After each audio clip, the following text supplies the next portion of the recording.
This little video to show you how to use the E4Signin without the waiver. So when you begin, you start with this screen and your customer can choose in which language he wants to work.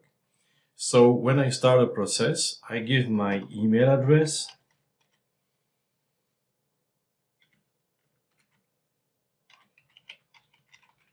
and a password. So if I come back, I can use the same profile. I say validate, and he says it's a new customer. So now I will enter my information as a new customer. And I will say the country is Canada, address,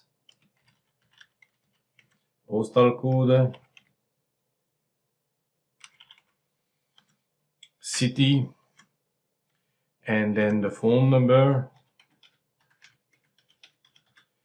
And I can say that I need to say that I am 18 years older, because that is the information of the responsible of the rental, and the responsible must be an adult. So I can say continue, and then I can say for how long the rental is done. So here it will be for a half day.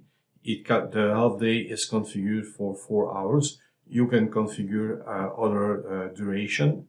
So then you say continue, and he asks if you are one of the renters. So you could be the responsible, but not a renter. So I will say here yes.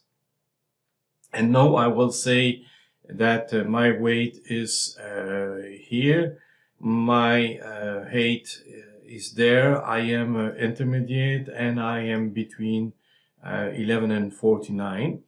And I am a boy. If I am a woman, I should say woman. So I can say I am a boy.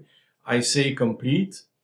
And here I have now my information. I could give a new participant. So I could add my kid, my wife, a couple of people. And then I can say, when it's done, I say complete. And your rental is registered with the information 8526.